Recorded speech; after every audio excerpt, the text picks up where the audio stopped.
guys, welcome back again. My name is Amit and it's code time. So yeah, we are back again with a solution video for weekly contest 481.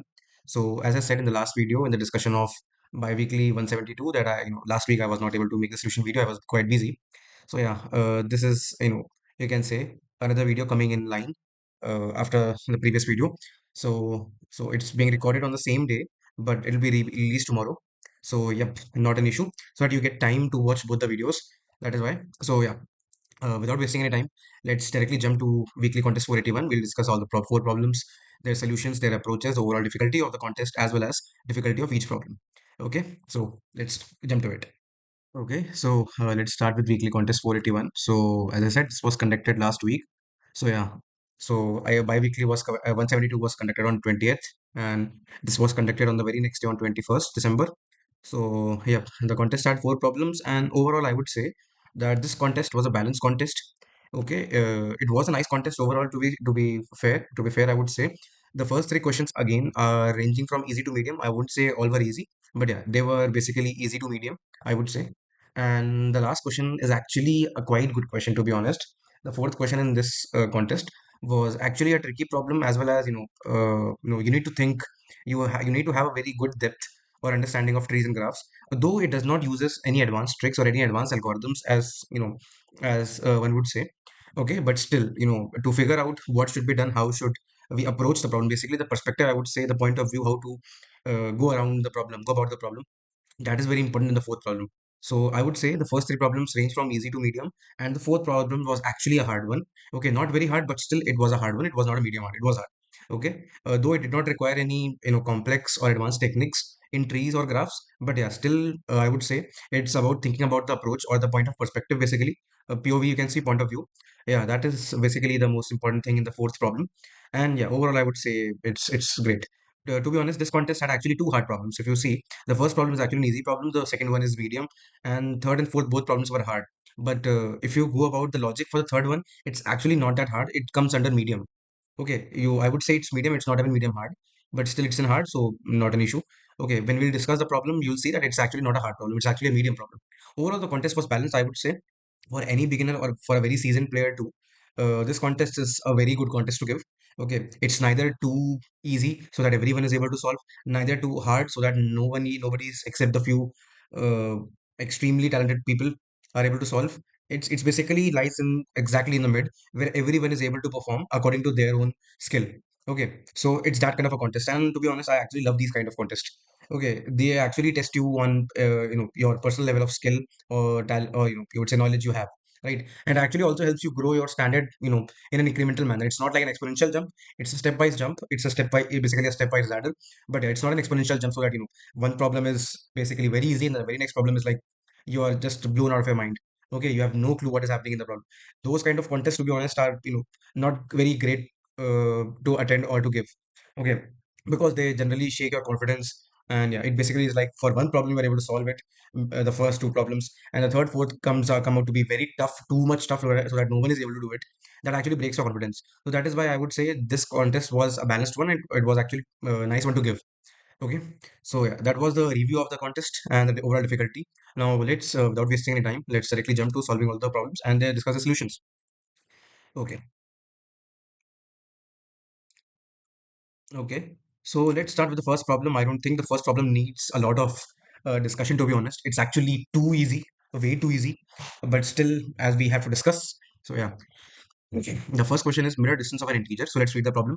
You are given an integer n. Define its mirror distance as a absolute value between difference between the original value minus its reverse. Reverse is basically if just reverse the digits of the number, whatever number it becomes, you just take the difference between those numbers, right? And that is basically what you have to return here, right? Return integer denoting the middle distance of n. Okay, ABS is basically the absolute value. So let's go to the first test case. I think that would make everything very clear. So you see, the number here is basically 25. If you reverse 25, it becomes 52. So if you take the absolute value difference between 52 and 25, you get 27. That is why the output is 27. Then in a similar way, we have 10. If you reverse 10, it becomes 1. So 10 minus 1 is 9. So you get 9. Right? So yeah, and for n, we have 7. It's a single digit number. You reverse it, becomes 7. 7 minus 7 is 0. So yeah, and now let's read the constraints. The value of n can go up to the power of 9. Okay, not an issue. Okay, so yeah, I don't think this would need a very great discussion. It's just basically extracting the digits and forming the reverse of the number, which can be easily done by just dividing the original number n and just in the reverse order, adding its digits, multiplying by 10, and adding the digits in the reverse order. It's that. It's only that much. So what do? You basically first declare two variables. Okay. First one is to basically form the reverse number, and one is basically to extract all the digits. You keep on extracting the digits and keep on forming the reverse number, mirror number basically, and then you finally return the absolute difference between the actual number and the reverse number. And that is all. The time complexity of this solution is basically log n, and here the base is not 2 but it's 10. Okay, because we are dividing by 10, so the time complexity of this approach is basically what? Log n base 10. So if say n was in the power of 9, it would only need 9 iterations at all, at max. Okay, so yeah, and the space complexity is order 1 because we are only using two variables, which is m and k, and that is all. Yeah, and so in this way we are done with the first problem. Let's directly jump to the second problem. Okay, so yeah, now second problem is also, to be honest, not a very difficult problem. It's a very direct problem, to be honest. कोई भी complex logic नहीं है यहाँ पर. Again, it's a very brute force type of a you know problem. इतना कुछ ज़्यादा सोचना नहीं पड़ेगा अगर आपने थोड़ा भी I would tell you one thing that I have sensed in a lot of sleep code contest. जो पहले के दो तीन प्रॉब्लम होते हैं ना, पहले के दो प्रॉब्लम तो I would say fix. Third problem को नहीं कह सकता, but for the first two problems they are mostly based on common sense. ठीक है. अगर आपको बेसिक मैथ्स का, basic DSA, basic number theory आप छोड़ दो, नंबर थ्योरी तो एक डीप कॉन्सेप्ट हो गया. But let's if you are well aware of basic concepts and basic data structures, आपको एरे, वेक्टर, सॉर्टिंग फंक्शंस थोड़े बहुत पता हैं, और आपको डिफरेंस, मल्टीप्लिकेशन, प्रीफिक्स सम भी इतना पता हो, ठीक है, और थोड़ा बेसिक नंबर थ्योरी में आपको डिवीजन मॉडल्स ये सब पता हो कि क्या प्रॉपर्टीज होती हैं. I think the first two questions in most of the cases is very direct. ठीक है, और स्ट्रिंग का भी मिला लो, स्ट्रिंग के भी कुछ क्वेश्चन आते हैं. The first two questions are generally way too easy. Okay, कोई भी कॉम्प्लेक्स लॉजिक नहीं होता है, बहुत ही सिंपल चीजों का मैनिपुलेशन ही हो रहा होता है, और ऐसा लॉजिक होता है कि बहुत डायरेक्ट आपको हिट कर जाएगा. Now, for example, in this case, let's read the problem. I think अगर if you were able to do this problem, then yeah, great. ठीक है, it was nice problem. ठीक है, मतलब इतना कुछ difficult नहीं था. But for those people who were not able to solve the problem, कोई बात नहीं. We are discussing the solution. तो ध्यान से समझना, and let's try to build the intuition. Remember, these video solutions are not just कि आप video देख के डायरेक्टली solution कॉपी करके चला के खत्म कर दिया. It's not कि आपने कोटा पूरा किया. Okay, it's not about completing your quotas. Okay, these video solutions are basically to build your intuition कि what should be the approach of thinking, how should you approach different problems. जरूरी नहीं है कि जो प्रॉब्लम स्टेटमेंट जैसे लिखा हो उसको वैसे ही अप्रोच करना है. It's all about point of view. Okay, thinking the problem in different perspectives can actually give you different ways of solving the problem. Some might be more difficult, some might be way easier, right? So वही करना होता है कि क्या tough है क्या easy है, वही समझने में टाइम लगता है. But still it's about basically intuition building कैसे करनी है, वो लॉजिकल थिंकिंग कैसे लानी है, right? So let's read the problem. Minimum deletion cost to make all the characters equal. ठीक है, टाइटल से काफी कुछ समझ में आ गया है. You are given a string s of length n and an integer cost of the same length, where cost of I is the cost to delete the ith character of s. बहुत बढ़िया. तो आपके पास क्या है, एक string s दी हुई है लेंथ n की, एंड एक इंटीजर एरे भी दिया हुआ है कॉस्ट नाम का. ठीक है, which is of the same size, and cost of i is basically the cost that you need to do in order to delete the ith character. अगर आपको ith कैरेक्टर s स्ट्रिंग से delete करना है तो उसका cost जो है वो कॉस्ट ऑफ i के बराबर है. Now you may delete any number of characters from S, possibly none. ठीक है, तो आप चाहें तो एक या एक तो कुछ भी डिलीट मत करो, तो सब डिलीट कर दो, कुछ भी कर सकते हो. ठीक है, such that the resulting string is non empty. Non empty का मतलब कि सब कुछ डिलीट नहीं कर सकते हो. ठीक है, बट चाहे तो कुछ भी डिलीट ना करो, चाहे तो n-1 कैरेक्टर्स डिलीट कर दो. या such that the resulting string is non empty and consist of equal characters. यहां पर हमारा प्रॉब्लम आ गया कि हमें जो डिलीशंस परफॉर्म करने हैं वो इस तरीके से करने हैं कि हमारा जो फाइनल स्ट्रिंग होगा वो नॉन एम्प्टी होगा, and it should consist of equal characters. मतलब कि एंड में जो स्ट्रिंग बचेगी उसके सारे कैरेक्टर्स क्या होने चाहिए, सेम होने चाहिए. अगर ए है तो सारे ए हैं, अगर बी है तो सारे बी हैं, सी है तो सारे सी हैं. ठीक है, return an integer denoting the minimum total deletion cost required. आपको बताना है कि कितना डिलीशन कॉस्ट होना चाहिए. करेक्ट. अच्छा, अब आते हैं पहले कंस्ट्रेंट्स पे. ठीक है, इसमें आई डोंट थिंक इतना जरूरत पड़ेगा, बट पहले कंस्ट्रेंट को पढ़ लेते हैं. So we can see N as the size of the array cost, and the size of string is same n के बराबर. n can go up to 10 to the power of 5, great, and the cost of I can go up to 10 to the power of 9, great, and s consists of only lower case English letters. ठीक है, तो पहले की दो चीजें तो to be honest जब मैंने इसका कंस्ट्रेंट पढ़ा था कि n इतना है cost इतना है, उससे कोई फर्क नहीं पड़ता है. ठीक है, इस प्रॉब्लम में नहीं पड़ता है. ये देखो कि हमारे s में क्या क्या कैरेक्टर्स हैं. नाउ इट इज सेट कि हमारे s consist of only lower case English letters. ये बताओ लोअर केस इंग्लिश लेटर्स होते कितने हैं? 26 होते हैं. इसका मतलब जो हमारी जो स्ट्रिंग एस दी होगी उसमें A B C, small a B c से लेकर जेड तक के कैरेक्टर्स हो सकते हैं. करेक्ट, यही हो सकते हैं. अच्छा, अब ये बताओ, वी नो कि जो हमारी फाइनल स्ट्रिंग है, ठीक है, उसमें सारे के सारे कैरेक्टर्स क्या होने चाहिए, इक्वल होने चाहिए। तो लेट्स से कि मेरे स्ट्रिंग में ए बी सी डी ये चार कैरेक्टर्स थे। लेट्स से फॉर एग्जांपल अभी के लिए मान लेते हैं कि मेरी जो स्ट्रिंग थी उसका साइज अभी नहीं, मान साइज तो साइज से बात नहीं करते हैं। Let's just talk about characters. Let's say my string S only consist of characters A B C and D. I know that by the end of all the operations, basically, I need to delete three characters. What at the end? What do I need? At the end, I need to make the string having all the same characters. This means the final string would either contain all A's, or it would all contain B's, or it would contain all C's or all D's. Correct? या तो सारे A बचेंगे, या तो सारे B बचेंगे, या तो सारे C बचेंगे, या तो सारे D बचेंगे। तो इससे क्या हिंट लगता है? इससे हिंट ये लगता है कि भाई ए बी सी डी, मान लो चार कैरेक्टर थे मेरे पास, तो सिंपल सी बात है, हर एक कैरेक्टर का कॉस्ट निकाल लो। कहने का क्या मतलब है, आओ इसको समझते हैं राइटिंग पैड से। देखो, कहने का मतलब है कि तुम्हारे स्ट्रिंग में ना A B C D E A B ऐसे कर करके पता नहीं ना जाने कितने कैरेक्टर्स होंगे, करेक्ट। और अब इसमें हर एक कैरेक्टर का ना यहाँ पर क्या है, कॉस्ट है। हर एक कैरेक्टर का कॉस्ट है। याद रखो, दो एज अगर दिए हुए हैं तो इसका ये मतलब नहीं कि दोनों एज का कॉस्ट सेम है। ठीक है, कॉस्ट अलग अलग भी हो सकता है, सेम कैरेक्टर का कॉस्ट अलग अलग भी हो सकता है, but that is not the point. The point is at the end we have only distinct 26 alphabets up to Z, correct. एक तरीके से कह सकते हो वी हैव बेसिकली 26 ग्रुप्स। हमारे पास 26 ग्रुप है, ठीक है। Now the cost of all edge is what?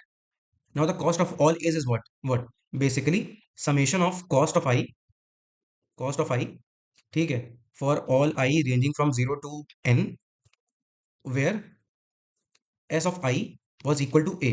ये मेरा टोटल कॉस्ट आ जाएगा ए का, करेक्ट। ठीक है, याद रखो हमारे पास 26 कैरेक्टर्स है, इसका मतलब 26 ग्रुप्स हैं। And at the end we know कि या तो मेरे स्ट्रिंग में सारे ए बचेंगे और सारे बी बचेंगे, सारे सारे सी बचेंगे, डी बचेंगे। इसका मतलब एक कैरेक्टर को छोड़ के बाकी जितने भी ग्रुप्स होंगे उन सबको डिलीट करना है, ठीक है। तो सिंपल सी बात है, क्या करो, हर एक ग्रुप का कॉस्ट निकाल लो। कॉस्ट कैसे निकालोगे? इस तरीके से, this will become what? This will become cost of A. In a similar way, what will be cost of B? Cost of B would be summation of I equal to 0 to n cost of I, where s of I is b, correct. ये निकाल लोगे, ऐसे कर करके तुम्हारे पास सारे cost आ जाएंगे, correct. You will have by the end of this problem, you will have all the cost, cost A cost B, ऐसे करते करते मान लो कॉस्ट जेड। थोड़ी देर के लिए वर्स्ट केस मानते हैं कि मान लो सारे कैरेक्टर्स आए थे, 26 के 26 कैरेक्टर्स मेरे स्ट्रिंग में आए थे, ठीक है। ऐसे केस में क्या होगा? ऐसे केस में what should be the minimum deletion cost? Remember, we need to minimize deletion cost. So what I can say, in a way I can से कि जो भी मिनिमम है बेसिकली, ठीक है, what you can do two things. Either sort all the costs, ठीक है, simple सी बात है, 26 कॉस्ट आएंगी, ठीक है। Sort all the costs and select smallest 25 cost, ठीक है। ये पहला तरीका है, ठीक है, इसमें आपको सॉर्टिंग करनी पड़ेगी, ठीक है, but since we know that only 26 groups are present, so not an issue. ये कॉस्ट ए कॉस्ट बी लेके कॉस्ट जेड तक जाएगा तो 26 ही कॉस्ट होंगी। सो पहला तरीका क्या है कि सॉर्ट ऑल द कॉस्ट, ठीक है, सारी जितने भी जो कॉस्ट हैं वो सॉर्ट कर लो। और सिंपल सी बात है, हमें क्या बताना है कि मिनिमम डिलीशन करना है। सो मिनिमम डिलीशन का सिंपल सी बात है कि we need to minimise the cost of deletion.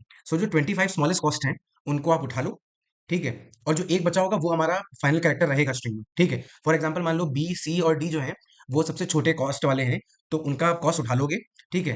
And ए जो हमारा जो फाइनल स्ट्रिंग होगा उसमें सिर्फ ए बचेगा क्योंकि उसका हायर कॉस्ट होगा, right. So this is one way to go, ठीक है। The other way is basically total cost minus the one having maximum cost. इसमें सॉर्टिंग पॉटिंग की कोई जरूरत नहीं है। टोटल कॉस्ट क्या है? टोटल कॉस्ट है बेसिकली जो भी आप कॉस्ट एरे बनाओगे जिसमें cost A cost B cost सी होगा। So total cost is basically what? Summation of this cost A, I would say। इसको ऐसे लिखते हैं बेटर तरीके से, it is just what? Cost A plus cost B, ऐसे करते करते up till cost Z. And max cost is what? Max cost is basically maximum cost among all of cost A B up to Z, ठीक है। बस इतना निकाल लो, आपका answer आ गया, ठीक है। कुछ नहीं करना, हर एक कैरेक्टर के इसकी टोटल कॉस्ट निकाल लो, टोटल सम आपको पता ही लग जाएगा, ठीक है। Now to maintain this you can directly use what? Use a vector of size 26, क्योंकि आपको पता है कि we have 26 lower case English alphabets, so will be able to find the total cost as well as the maximum cost at the same time. Once you are done with this, you just return total cost minus max cost, and max cost you will get the minimum deletion cost. Now let's go to the code. ठीक है, that will make more sense to everyone. ठीक है, simple सी बात है, पहले जैसे मैंने कहा काउंटर एरे बनाया, उसके बाद भी declare the size basically n, and then हम क्या करते हैं, for each group we sum up the cost. So all the characters which are a, उन सबका कॉस्ट हमने कॉस्ट ऑफ जीरो में ऐड कर दिया, राइट. क्योंकि यहाँ पर हम बेसिकली जीरो के हिसाब से इंडेक्सिंग कर रहे हैं, right. A mean zero, B means one, C means two. So basically for each group we sum up their cost. Okay, we sum up their cost. Finally we get the total cost and we get the maximum cost. We finally return the total cost minus maximum cost which will give you the minimum deletion cost, क्योंकि एक character को छोड़ के बाकी सारे delete करने होंगे. That is why, right. And the time complexity of this approach is basically order N. ठीक है, क्योंकि हमने बस स्ट्रिंग के ऊपर ट्रैवर्स किया और कुछ नहीं किया है. And the space complexity is order one. By order one because remember, हमारे स्ट्रिंग का साइज चाहे 100 हो, चाहे 10 की पावर 5 हो, कोई फर्क नहीं पड़ता है. हमने सिर्फ एक काउंटर एरे बनाया है, and that is C, which is of fix size 26. अब चाहे हमारा स्ट्रिंग 100 साइज का हो, चाहे 10 की पावर 5, चाहे 10 की पावर 4, उसका फिक्स साइज है, उस एरे का, उस वेक्टर का साइज फिक्स है 26. That is why the space is order one and the time complexity is order n. I hope that explains the problem well. So या मैंने जैसा कहा था कि the first two problems generally बहुत ही बेसिक कॉमन सेंस पे होते हैं. ठीक है, इतना डिफिकल्ट नहीं होता है. अगर आप लगातार प्रैक्टिस भी करते रहोगे ना, आपको पहले दो सवाल बहुत हलवा लगने लग जाएंगे. Okay, in most of the times you will be able to hit the first two problems in very less time. आपकी जल्दी जल्दी होना शुरू हो जाएंगे, बहुत जल्दी हिट कर जाएंगे. Okay, until unless on purpose वो कॉन्टेस्ट खराब या डिफिकल्ट, बहुत ज्यादा डिफिकल्ट बनाया गया है. ठीक है, the first two problems are generally cake walks. ठीक है. ओके, सो या एज आई सेड कि इसमें इतना कुछ एडवांस कॉम्प्लेक्स कुछ नहीं लग रहा था. Now we have covered two problems. Now let's jump to the third problem. Okay, now यहाँ से थोड़ा हमारा काम ठीक ठाक शुरू हो जाता है, right. In this problem you will require some basic intuitions. मतलब यहाँ पर आपको थोड़ा सोचना पड़ेगा. Okay, it's not like that this problem is very direct. Although it is kind of direct once you are able to observe things. Once if you are able to observe things, you'll be able to get the knack of it within, I think, 10-15 seconds. एक बार आपने वो observation पकड़ ली तो फिर और कुछ required नहीं है. ठीक है, बट या टू बी ऑनेस्ट, ये इस प्रॉब्लम को हार्ड में नहीं डालना चाहिए. It should be in the medium case. It should not be under hard. It should be either easy, medium और medium. It should not be hard. It should not be a hard problem. इसका solution logic सब कुछ बहुत ही direct है, बहुत ही simple है. Okay, now let's try to read the problem first. The name of the problem is minimum swaps to avoid forbidden values. You are given two integer arrays nums and forbidden, each of length n. Great. तो हमारे पास क्या है, हमारे पास दो integer arrays हैं nums and forbidden, और दोनों का साइज क्या है, n के बराबर है. Great. You may perform the following operation any number of times including zero. ठीक है, क्या ऑपरेशन है? Choose two distinct indices I and j and swap nums of I with nums of j. Simple swapping operation है, कोई भी दो distinct indexes choose कर लिए और nums of I और nums of j को आपस में स्वैप कर दिया. ठीक है, return excuse me, return the minimum number of swaps required such that for every index I, the value of nums of I is not equal to forbidden of I. ठीक है, हमें बताना है क्या? ठीक है, हमने स्वैपिंग ऑपरेशन देख लिया. हमें क्या बताना है? We have to return the minimum number of swaps such that कि हर एक इंडेक्स जो आई है, ठीक है, सच दैट हर एक इंडेक्स जो आई है, after all these operations nums of i should not be equal to forbidden of i. यानी कि ith इंडेक्स पे जो फॉरबिडन एरे में वैल्यू है, वो same nums of nums array में ith इंडेक्स पे नहीं होनी चाहिए. They should be different. They should not be equal. We have to tell what is the minimum number of operations to achieve so. If no amount of swaps can ensure that every index avoids its forbidden value, return -1. By chance अगर ऐसा होता है कि आप अगर पूरी जान सारे स्वैप्स लगा डालो, फिर भी आप ये इंश्योर नहीं कर सकते कि फाइनली कोई ना कोई वैल्यू अपनी फॉरबिडन वैल्यू के बराबर हो जा रही है. In that case have to return -1, कि आप वो जो फाइनल कंडीशन है वो अचीव नहीं कर सकते.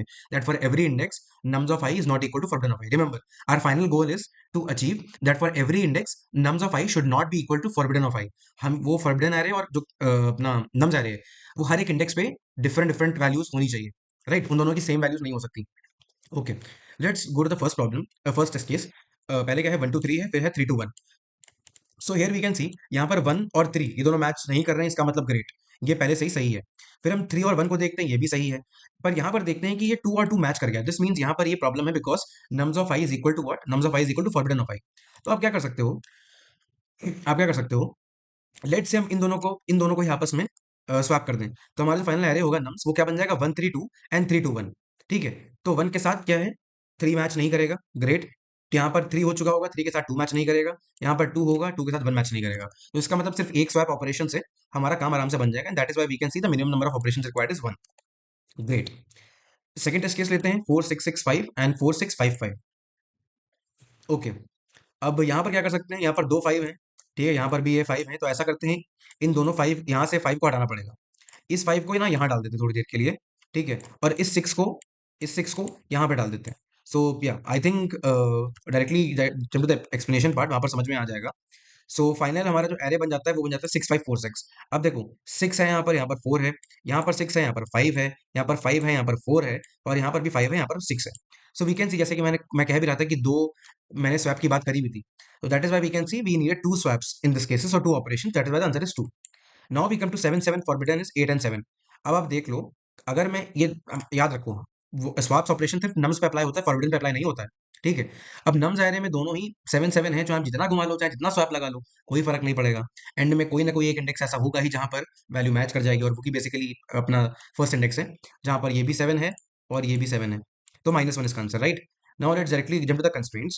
So the size of the array of nums and forbidden both goes up to 10 to the power of 5, and the values inside them can go up to 10 to the power of 9। ठीक है, general constraint है, कोई इतना बहुत भयंकर constraint नहीं है। अब क्या करते हैं, now let's try to understand कि कौन से वो केसेस हैं जब हम आंसर नहीं निकाल सकते, और वो कौन से ऐसे केसेस जब हम अपना आंसर निकाल सकते हैं। ठीक है, let's try to discuss that. ठीक है, इसको बंद करते हैं, अपने अपने ब्रह्मास्त्र पे आ जाते हैं, जहां पर हम सारी कारीगरी करेंगे। ठीक है, आते हैं क्वेश्चन 3 पे। ठीक है, अब मान लो हमारे पास भाई जैसे कि दो एरे गिवन है, एक तो तुम्हारा नम्स एरे है, इसमें मान लो A1 A2 ऐसे करते करते AN वैल्यूज है, और दूसरा हमारा एरे है फॉरबिडन, ठीक है, विच हैज F1 F2 और ऐसे FN तक। ओके, नाउ टेल मी क्या केस बनना चाहिए such that it's not possible. What's the condition, what's the condition when an answer is never possible, when answer is not possible, is not possible, ऐसा कब हो सकता है, ऐसा कब होगा। एक बार खुद सोचो, अगर मान लो फॉर एग्जांपल मान लो कोई एक कॉमन वैल्यू पकड़ लेते हैं, कोई भी एक कॉमन वैल्यू पकड़ लेते हैं, थोड़ी थोड़ी देर के लिए उसे मान लेते हैं सी। ठीक है, थोड़ी देर के लिए उस वैल्यू का नंबर को मान लेते हैं सी है वो हमारा नंबर। ठीक है, अब मान लो अगर मैं इस नंबर सी का नम्स वाले एरे में काउंट निकाल लूं, तो इसको क्या लिखते हैं, लेट्स से CNT C1। ठीक है, ये हमने नम्स एरे में फाइंड किया इसका काउंट। ये जो सी है basically how many times the C comes in appears in nums array, that is let's say CNT C1। Similarly, let's look at what is the count or how many times does the number C appear in forbidden array. Let's call that as CNT C2। ठीक है, हमें दो मिल गया। ठीक है, और let's इसको और बेटर वे में लिख लेते हैं, लेट्स कॉल दिस CN और C nums, and let's call this as C forbidden। okay, so what do we have, we have the count of number C in nums array and the count of number C in forbidden array। now when does the answer is when is answer not possible। Simple सी बात है, answer तब possible नहीं होगा अगर आपकी forbidden और जो नम्स एरे है उसमें जो काउंट्स हैं वो ऐसे हैं कि आप चाहे जितना भी ट्राई कर लो, एक ना एक ओवरलैप होगा ही, एक ना एक ओवरलैप होगा ही। ठीक है, understand this is similarly to pigeon whole principle. समझो ऐसे, अगर मान लो मेरे पास 10 एलिमेंट का एरे है, 10 एलिमेंट का एरे है, ठीक है, थोड़ी देर के लिए इसको कॉमन सेंस की तरह समझ लो। ठीक है, लेट से मेरे पास एक 10 एलिमेंट्स की, ठीक है, द साइज इज बेसिकली 10। सो मेरे पास क्या है, 10 एलिमेंट्स की दो लिस्टें हैं। ठीक है, एक लिस्ट वन है, एक लिस्ट टू है, ये लेट से लिस्ट वन है, ये लिस्ट टू है, और दोनों में 10-10 एलिमेंट है। ठीक है, अब मुझे ये बताओ, थोड़ी देर के लिए मान लेते हैं कि पहला वाला जो वो है लिस्ट, एक नंबर पकड़ लेते हैं लेट से 3।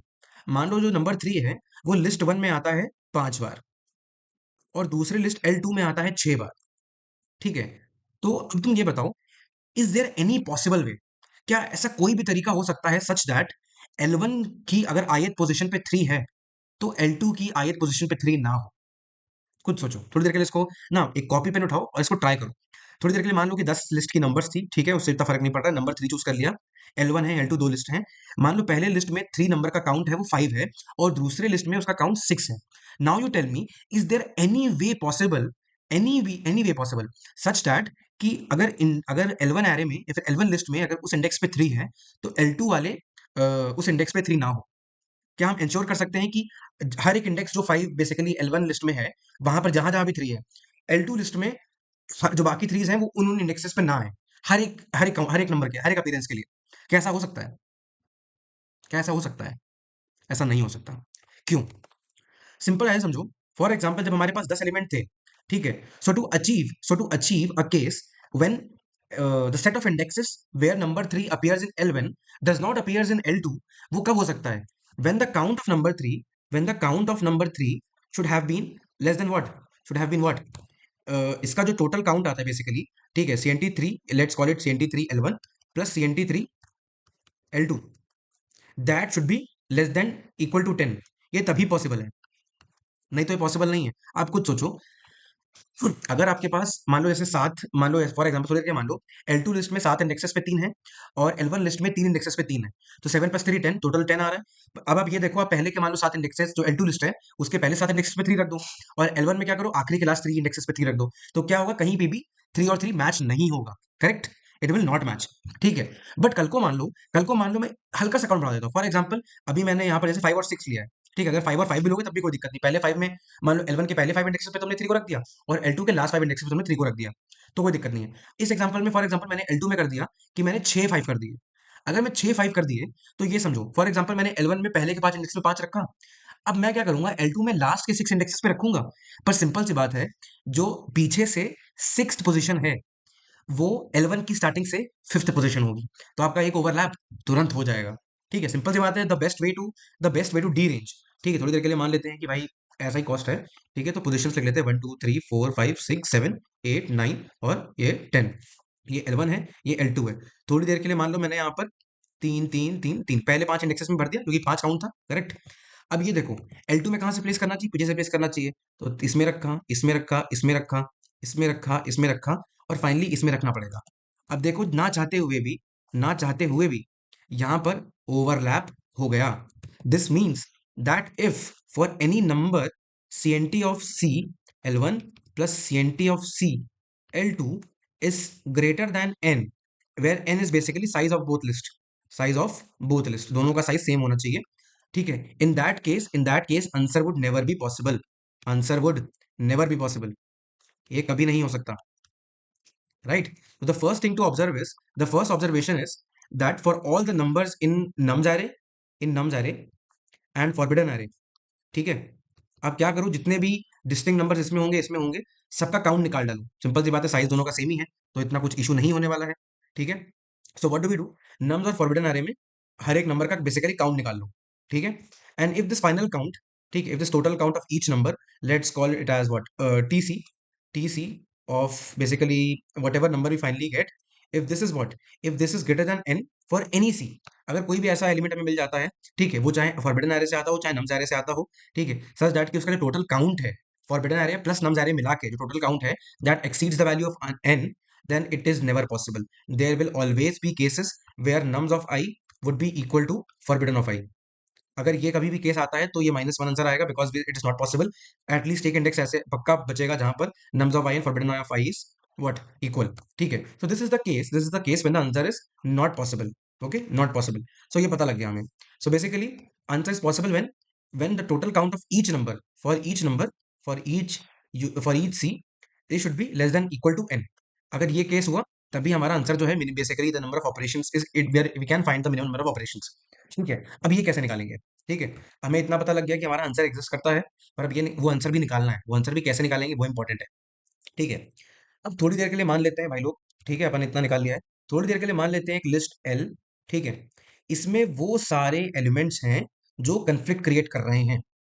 And what does conflict mean, conflict means all nums of i, we can say all nums of i such that nums of i equal to forbidden of i. Correct, basically ये वो सारे numbers हैं जो हमारी L list है, थोड़ी देर के लिए इसको हमने एल कह दिया है। L is basically the list of all the numbers which are creating conflict, जिनकी वजह से कंफ्लिक्ट क्रिएट हो रहा है हमारे एरे में, जहां पर नम्स ऑफ आई और फॉरबिडन ऑफ आई इक्वल है। ठीक है, सो हम क्या करते हैं, हमारे एल में वो सारे नंबर्स उनको डाल देते हैं थोड़ी देर के लिए। ठीक है, थोड़ी देर के लिए मान लेते हैं। ठीक है, अब फॉर एग्जाम्पल अब ये लिस्ट हमने उठा ली है, ठीक है, बहुत ध्यान से सुनना, बहुत ही ध्यान से, और उसको समझने की कोशिश करना। Try to understand it, take a pen and paper, try to do it with me, not an issue, समझ ही आएगा, बेटर रहेगा। राइट, सो रिमेंबर हमारे एल में क्या है, हमारे एल में वो सारे नंबर्स हैं which are creating conflicts and conflict is what, where nums of I is equal to forbidden of i. ठीक है, ग्रेट। अब let's say size of L is equal to k. थोड़ी देर के लिए मान लेते हैं कि हमारी जो लिस्ट एल हमने बनाई है अभी, ठीक है, उसका साइज है के, उसका साइज है के। ग्रेट। ठीक है। अब सिंपल सी बात है, तुम्हारे पास जो कन्फ्लिक्ट्स क्रिएट कर रहे होंगे उनमें कुछ एलिमेंट होंगे, फॉर एग्जांपल जैसे 1 2 3 4 5 कुछ एलिमेंट्स होंगे जो उस लिस्ट में आएंगे, राइट। हर एक एलिमेंट की खुद की फ्रीक्वेंसी होगी, करेक्ट। अब तुम्हें क्या करना है, तुम्हें फाइनल जो एरे चाहिए उसमें ऐसा चाहिए ना कि जो फॉरबिडन ऑफ आई है वो नम्स ऑफ आई के बराबर नहीं होनी चाहिए। इसका मतलब कि you can only swap an element in this conflicting array. जितने भी एलिमेंट इस कन्फ्लिक्टिंग एरे में हैं उसको तुम किससे स्वैप कर सकते हो, उसको छोड़ के, उसके जितने अकरेंस हैं उनको छोड़ के बाकी सबसे कर सकते हो। तो बेसिकली लेट से तुम्हारे पास जो लिस्ट है उसका साइज के है, एक कोई मेजोरिटी एलिमेंट पक्का होगा। मेजोरिटी एलिमेंट सिंपल सी बात है, उसका मतलब होता है the one with the highest frequency. Okay.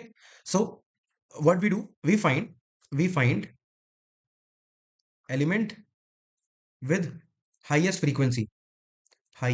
Frequency in list L. ठीक है। Be with me. ठीक है, अंडरस्टैंड करना, समझना इसको अच्छे से। ठीक है। हमारा एल क्या था, L was a list of conflicting elements, उसका साइज के था। ठीक है। उसके बाद we get the majority element. Okay, majority element is basically the one with the highest frequency. वो हमेशा ही होता है, सिंपल सी बात है। मल्टीपल एलिमेंट्स अगर उनकी फ्रीक्वेंसी इक्वल भी होती है तब भी कोई दिक्कत नहीं, आपको बस एक चूज करनी है, यहाँ पर हमें फ्रीक्वेंसी से मतलब है। ठीक है। So we find the element with the highest frequency in the list L.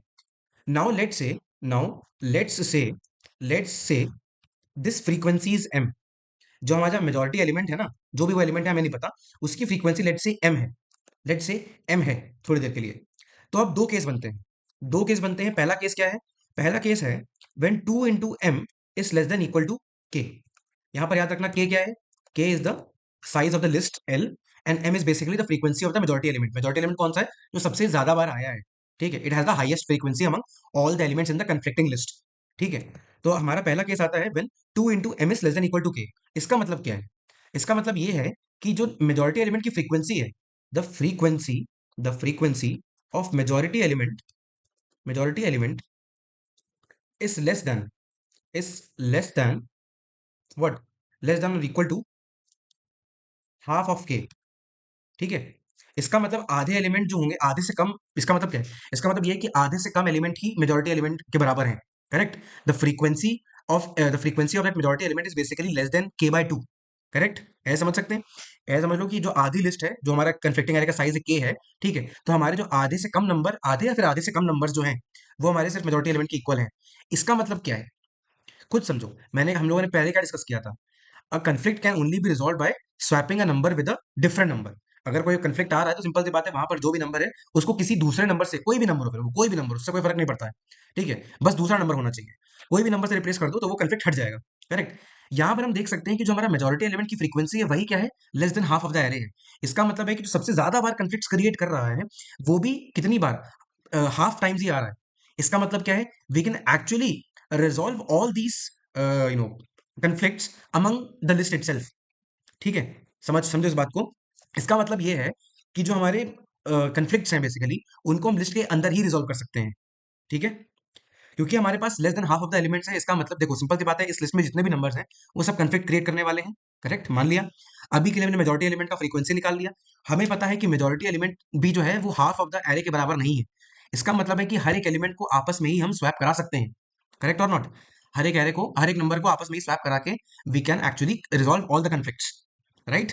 सो इसका मतलब whenever 2m is less than equal to k, whenever 2m is less than equal to k, you can say we only need k plus 1 by 2 operations. Oh, no, wait a minute. Do we need? No, no, we don't need k plus 1 by 2 operations. We need only what? We can say m operations. ठीक है। So understand this. जब भी 2 into m less than equal to K है, उसका मतलब हमें basically क्या करना है, अगर हम m ऑपरेशन आपस में अप्लाई करते टोटल, तो हमारा काम बन जाएगा। हमारा काम क्या है, बन जाएगा। हम अपने अपने जो कंप्लीट हमारा जो एरे है उसके सारे कन्फ्लिक्ट्स को रिजॉल्व करा सकते हैं। ठीक है। हम सारे कन्फ्लिक्ट्स को रिजॉल्व करा सकते हैं। ग्रेट। ठीक है। अब समझते हैं कि what will happen when 2m is greater than equal to k. When 2m is greater than equal to k. ठीक है। Let me understand. Okay, wait a minute. नहीं नहीं नहीं नहीं नहीं। यहाँ पर m ऑपरेशन होने चाहिए, should be m operations. Okay, let's see. अगर थोड़ी देर के लिए मैं मान लूं कि ऐसा होता है। हाँ।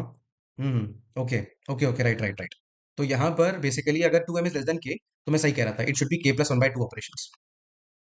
या correct, I was correct initially. Yeah so हाँ, बेसिकली अगर 2m is less than equal to k, तो हमें लिस्ट के बाहर जाने की जरूरत ही नहीं है, राइट। सिंपल सी बात है, we don't need to go outside the you know the list. हम आपस में ही के जितने भी, सिंपल सी बात है, जो मेजोरिटी एलिमेंट की फ्रीक्वेंसी है that is less then the half of the list, size of the list. तो इसका मतलब है कि जो जितने भी कन्फ्लिक्ट्स हैं उनको हम लिस्ट के अंदर ही रिजॉल्व कर ले जाएंगे, राइट। तो हमें बाहर ऑपरेशंस करनी नहीं है। तो सिंपल सी बात है, हमारे पास हमारी लिस्ट की साइज क्या है, के है। तो सिंपल सी बात है, हमारे पास क्या, हर एक स्वैप में हम दो नंबर्स को फिक्स कर सकते हैं, correct. Within one swap we can actually fix two indexes. तो हमें कितने ऑपरेशन लगेंगे, अगर साइज के है तो k+1/2 for just the upper bound, right. तो हमारा जो number of operations in case 2 into m is less than equal to k would be k+1/2। Great. अगर 2m into m is greater than K, अगर by chance अगर ऐसा होता है कि आपका जो साइज है, the number of basically the majority element की जो फ्रीक्वेंसी है that is greater then half of the array. इसका मतलब क्या है, इसका मतलब है कि आधे से ज्यादा एरे जो है, आधे से ज्यादा एरे जो है, that is filled with what, that is filled with majority elements, that is filled with majority elements, correct. और अगर आधे से ज्यादा मेजॉरिटी एलिमेंट्स हैं, इसका मतलब है कि आप with in the list conflict resolve नहीं कर सकते, करेक्ट। क्योंकि सिंपल सी बात है, कुछ सेट होगा जिसको आप रिजॉल्व कर लेते होगे, बट स्टिल क्योंकि हाफ ऑफ द एलिमेंट्स से ज्यादा एलिमेंट्स जो हैं वो हमारे मेजॉरिटी एलिमेंट के बराबर हैं, इसलिए there would still be some elements left, जिनके लिए हमें क्या करना होगा, जो नॉन मेजॉरिटी वाले एलिमेंट्स हैं, नॉन कन्फ्लिक्टिंग वाले, हम उनसे स्वैपिंग कराएंगे, करेक्ट और नॉट। खुद समझो, हमारे पास जो नंबर ऑफ जो काउंट है फ्रीक्वेंसी बेसिकली मेजॉरिटी एलिमेंट का कन्फ्लिक्टिंग लिस्ट में, that is more than half of the array. इसका मतलब है कि कुछ सेट ऑफ एम जो होंगे, जो कुछ सेट ऑफ मेजॉरिटी एलिमेंट होंगे, उनको तो रिजॉल्व कर ला जाएंगे with in the list, but हमारे पास फिर भी वो इनफ नहीं है। हमारे पास कुछ नंबर होंगे जो बच जाएंगे, फिर भी उनको रिजॉल्व करने के लिए हम क्या करेंगे, उनको रिजॉल्व करने के लिए हमें जो नॉन कन्फ्लिक्टिंग एलिमेंट्स थे उनके साथ स्वैपिंग कराएंगे, तब जाके वो फिक्स हो पाएगा, राइट। सो अब इसमें ऑपरेशंस कितने लगेंगे, इसमें ऑपरेशंस लगते हैं एम ऑपरेशंस, राइट। इसमें लगेंगे एम ऑपरेशंस, कैसे, सिंपल सी बात है, मेजॉरिटी एलिमेंट्स है, इसका मैथ भी चलो मैं तुम्हें दिखाई देता हूँ, ठीक है। थोड़ी देर के लिए मान लो, थोड़ी देर के लिए तुम मान लो कि तुम्हारे पास क्या है, बेसिकली एम मेजॉरिटी एलिमेंट्स थे, count of the majority element क्या है, एम है। एम है, तो सिंपल सी बात है, what is the count of non majority elements, the count of non majority elements would be k-m, correct और नॉट, ठीक है। ये समझ में आ गया। अगर मेरे पास एम मेजॉरिटी एलिमेंट्स हैं, तो मेरे पास k-m क्या होंगे, क्या होंगे, नॉन मेजॉरिटी एलिमेंट्स होंगे। And now I know this right, कि 2 into m is greater than k। इसका मतलब, तुम खुद सोचो कि जो m मेजॉरिटी एलिमेंट्स हैं, ठीक है, इसमें से अगर मैं k-m, याद रखो इसको मैं लिख देता हूँ, ये मेजॉरिटी है, ठीक है, ये नॉन मेजॉरिटी है, ठीक है।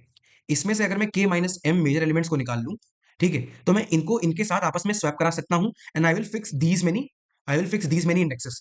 तो मुझे कितने ऑपरेशन पड़ गए, k-m ऑपरेशन, करेक्ट और नॉट, ठीक है। पहले क्या किया, मेजॉरिटी एलिमेंट्स का काउंट m है, k-m जो होंगे वो नॉन मेजॉरिटी होंगे। सो इन नॉन मेजॉरिटी को रिजॉल्व करने के लिए हम क्या करेंगे, ये m मेजॉरिटी एलिमेंट्स में से k-m मेजॉरिटी एलिमेंट्स को निकाल लेंगे और इनको आपस में स्वैप करा देंगे। For this we will need k-m operations. अच्छा अब ये बताओ, जब हमने m में से k-m एलिमेंट्स हटा लिए, ठीक है, तो हमारे पास कितने एलिमेंट बचे, कितने मेजॉरिटी एलिमेंट बचे, इट विल बी m-k-m, ठीक है। So this is basically left majority elements, इतने मेजॉरिटी एलिमेंट्स जो होंगे वो बच गए होंगे, करेक्ट।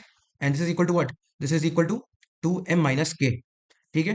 अब सिंपल सी बात है, for each of the left majority elements हमें एक एक स्वैप ऑपरेशन करना पड़ेगा with what, with the non conflicting elements, जो इनिशियली कन्फ्लिक्ट नहीं मचा रहे थे, उनके साथ हमें स्वैप करना पड़ेगा, ठीक है। तो हमारे पास 2m-k अगर मेजॉरिटी एलिमेंट्स लेफ्ट हैं, तो इतने ही ऑपरेशंस लगेंगे, इतने ही ऑपरेशंस लगेंगे, ठीक है। तो हमारा टोटल ऑपरेशन क्या होगा, the total number of operation is basically sum of this and this. अब इसको जरा ऐड करो, इसको ऐड करोगे तो क्या आएगा, k-m प्लस 2m-k, फिर से k कैंसिल, एक m कैंसिल हो जाएगा, so this will become m। That is why the total number of operations in this case when 2 into m is greater than k would be m operations. So आपको कुछ नहीं करना है, बस you basically have to run a loop, get the count for each number to see answer possible है कि नहीं। अगर आंसर पॉसिबल है, then you go down to conflicts, ठीक है। टोटल कन्फ्लिक्ट्स निकालते हो और हर एक नंबर मेजॉरिटी एलिमेंट जो हमारे कन्फ्लिक्टिंग एरे में है उसकी फ्रीक्वेंसी निकाल लेते हो, and then you can directly return to either of the two. You can return max of k+1/2 comma m, that should be fine, ठीक है। आपको एंड में बस ये रिटर्न कर देना है और आपका आंसर आ जाएगा। जो केस होगा वो अपने आप हैंडल हो जाएगा, आपको ये पर्टिकुलरली केस लिखने की जरूरत नहीं कि 2 into m is greater than k, this will automatically handle, ठीक है। सिंपल सी बात है, अपने आप जो वैल्यूज होंगी वो बड़ी छोटी हो जाएंगी अपने हिसाब से, केस के हिसाब से। Now let's go to the code part, so that will explain everything more, ठीक है। देखो, सबसे पहले क्या किया, सबसे पहले साइज लिया, उसके बाद दो मैप्स बनाए total conflicts and conflict counts निकालने के लिए, ठीक है। Total conflict, total count basically है to get the count of each number, जो हमें बताएगा कि हमारा आंसर एग्जिस्ट करता है कि नहीं करता है। And conflict count is basically for getting the frequency of every conflicting element, correct. उसके बाद एक टोटल कन्फ्लिक्ट्स नाम का वेरिएबल जो कि बेसिकली सारे कन्फ्लिक्ट्स काउंट करता है कि कितने कन्फ्लिक्ट्स हैं हमारे फॉरबिडन और नम्स में मिला के। Now you get the count of each number, ठीक है, कर लेते हो। And whenever nums of I is equal to forbidden of I, that goes into a conflicting list. ये जो कन्फ्लिक्ट काउंट बना है कन्फ्लिक्टिंग लिस्ट ही है वो, ठीक है। And the size of this conflicting list is basically equal to what, sum of frequencies of all the conflicting elements, ठीक है। और बेसिकली आप इसको इस यहाँ पर काउंट बढ़ाते हो, and this is total conflicts, ठीक है। This is basically size of the conflicting list, यही हमारा के है, ये हमारा के है। After this, what do we check? We check if the total count of any number is bigger than n. जैसा कि मैंने कहा था, in that case answer would not be possible. We have to return -1. If the total conflicts are zero, this means कि हमारा array पहले से ही सही है, तो डायरेक्टली जीरो रिटर्न कर दो, ठीक है। Then what do we do? We find the majority element. तो हमारा जो conflict count था, conflict count is basically that list, जो L था वो लिस्ट हमारा ये conflict count ही है। Now what do we do? We find the majority element. Majority element की जो भी फ्रीक्वेंसी होती है वो हमें पता लग गई, so we can see maximum conflict frequency is basically the frequency of the majority element in the conflicting list, ठीक है। उसको निकाल लिया, that would be what, that would be m। ये जो मैक्स कॉन्फ्लिक्ट फ्रैग देख रहे हो ये m है, and total conflict is what, k। What you return finally? You return maximum of m comma k plus 1/2। बस इतना करना है एंड आपका आंसर हो जाएगा, ठीक है। टू बी ऑनेस्ट, जैसे कि मैंने कहा, it requires very basic maths, इतना कुछ कॉम्प्लेक्स नहीं था। The language is some kind, I would say confusing, पर उतनी भी कंफ्यूजिंग नहीं है, ठीक है। Okay, it took me time to explain this problem, I think वो इसे लगा क्योंकि थोड़ी मैथ्स थी, बट या स्टिल इतना कुछ ज्यादा भयंकर नहीं है इसमें, ठीक है। यू ऑल्सो सॉ कि इट्स जस्ट बेसिक मैथमेटिक्स। अगर आप थोड़ा सा भी कॉमन सेंस या फिर बेसिक इंट्यूशन भी लगाओगे कि यार भाई स्वैप्स कैसे करने चाहिए, what is the optimal behaviour और optimal way of doing the swaps, तो अपने आप आपको हिंट कर जाएगा कि दो केस बनेंगे। और पहले तो केस ये निकालना कि कब आंसर पॉसिबल है कब नहीं है। We so I directly told you, I showed you कि it's basically simple concept based on pigeon whole principle. Pigeon whole principle है और कुछ नहीं है, ठीक है। जो बेसिकली आंसर एग्जिस्ट करता है कि नहीं करता, that is basically just pigeon whole principle. उसके बाद जो सेकंड पार्ट है that is basically again case wise following, और बहुत आराम से आप निकाल सकते हो, राइट। तो that is how we solve the first three problems. अच्छा, इसका टाइम कॉम्प्लेक्सिटी क्या? टाइम कॉम्प्लेक्सिटी ऑर्डर n है, स्पेस कॉम्प्लेक्सिटी भी ऑर्डर n है, right?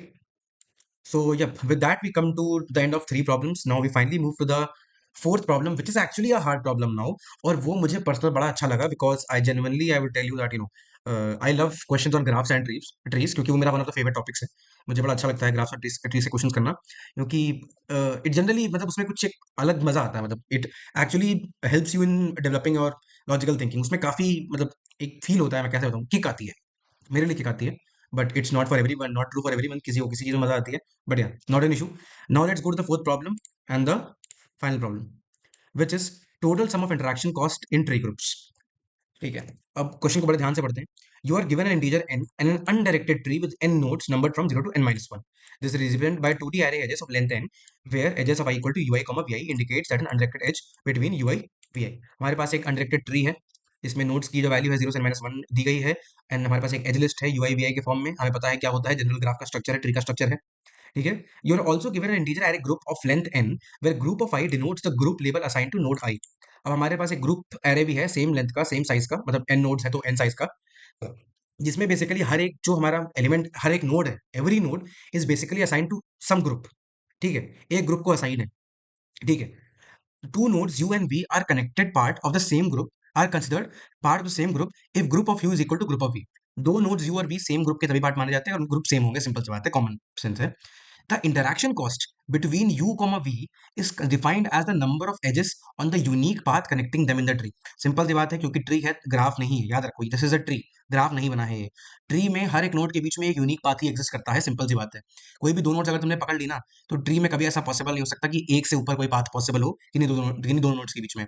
अगर कोई भी दो नोड तुमने पकड़ ली और उन दो नोड्स के बीच में there is possibility of more than one path, तो वो ट्री नहीं है, वो फिर ग्राफ बन चुका है, ठीक है। तो रिमेंबर, ठीक है, यहाँ पर यूनिक पाथ जो है, एक ही पाथ, ट्री में एक ही पाथ होता ही है, ठीक है। And interaction cost is basically the distance, you would say the number of edges, basically the distance between those two nodes, ठीक है। ये इंटरेक्शन कॉस्ट है between u and v. Return an integer denoting the sum of interaction cost over all unordered pairs u comma v with u not equal to v, simple सी बात है, खुद से खुद पे डिस्टेंस नहीं निकालना है, such that group of u equal to group of v। So question क्या कह रहा है कि हमारे पास जो ट्री दिया हुआ है उसमें हर एक नोड को एक ग्रुप असाइंड है।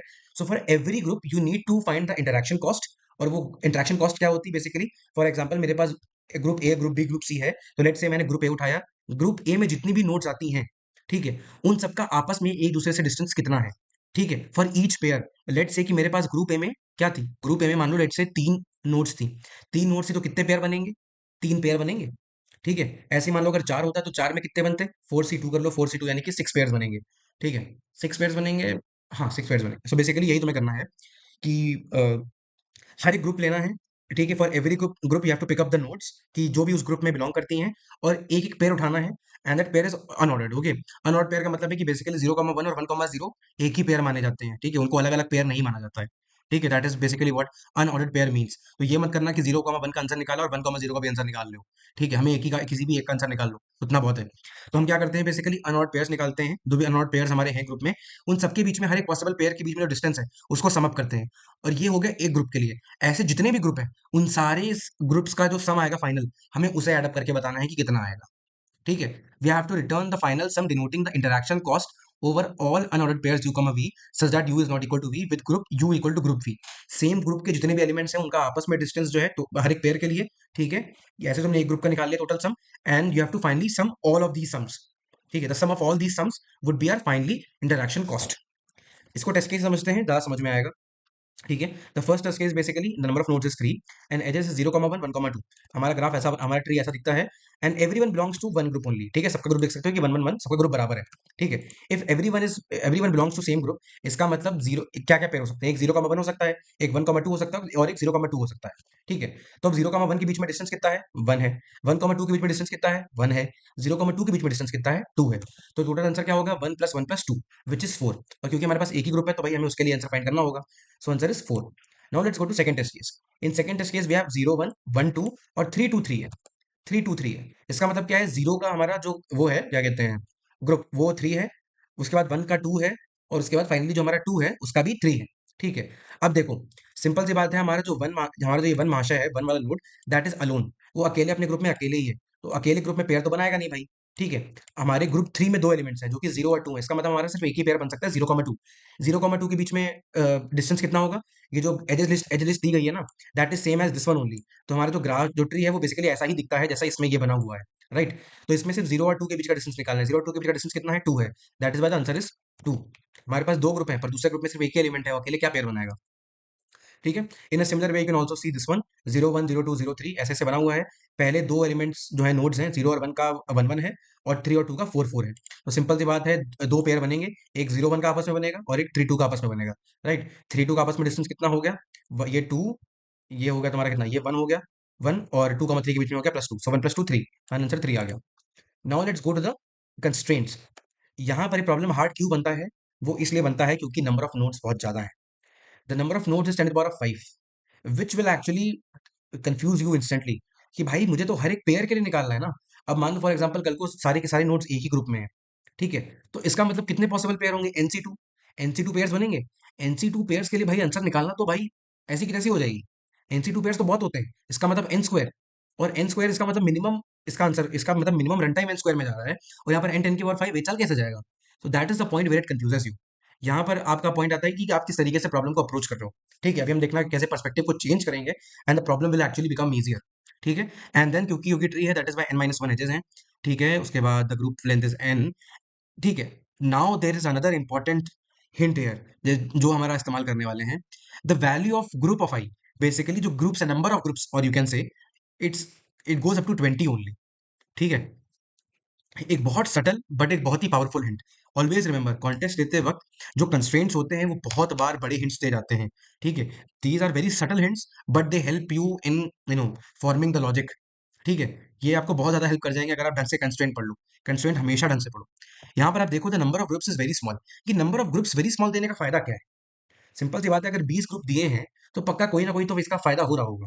अगर नंबर ऑफ नोड्स इनके पास 5 है तो सिंपल सी बात है, एन स्क्वायर तो नहीं चला पाएंगे हम हर एक पेयर के लिए। उसके बाद हर एक पेयर पे हमें डिस्टेंस भी निकालना है, तो सिंपल सी बात है, हर एक ऑर्डर एन जाएगा डीएफएस पे, तो उसका मतलब तो एन क्यूब चला जाएगा, वो तो पॉसिबल ही नहीं है।